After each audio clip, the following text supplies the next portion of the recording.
আসসালামু আলাইকুম ওয়া রাহমাতুল্লাহি তাআলা ওয়া বারাকাতুহু।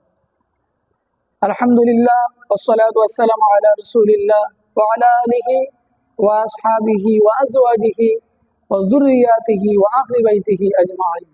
আম্মা বা'দ।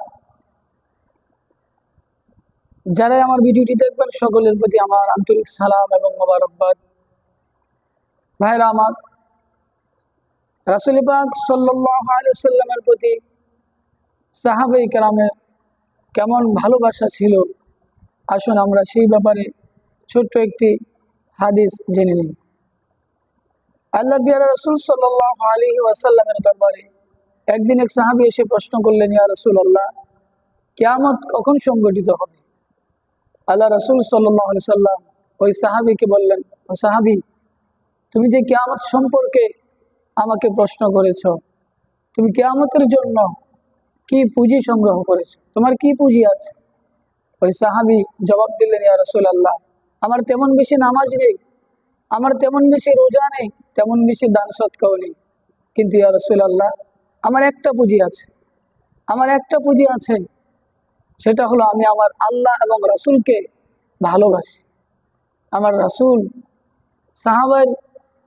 ওই সাহাবীর এই জবাব শুনে তিনি বললেন, ও সাহাবী, তুমি শোনো, তুমি দুনিয়াতে যাকে ভালোবাসবে কিয়ামতের দিন তার সাথে তোমার হাসর নাসর হবে।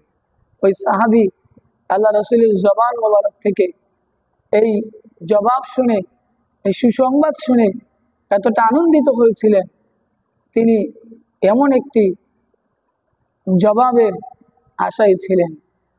ভাইরা আমার, সাহাবায়ে কেরামের আমল আসলে কি আমাদের চেয়ে কম ছিল? না, তাদের আমল আমাদের চেয়ে কোটি গুণ বেশি ছিল, লক্ষ গুণ বেশি। কিন্তু তারা আমল নিয়ে জান্নাতে যাওয়ার আশা করে নাই, তারা ফখর করে নাই, অহংকার করে নাই। তাদের একটাই আশা ছিল, রাসূলের ভালোবাসায় তাদেরকে জান্নাতে নিয়ে যাবে। আসুন আমরাও আমাদের অন্তরে রাসূলের ভালোবাসা, মাহাব্বত ধারণ করি।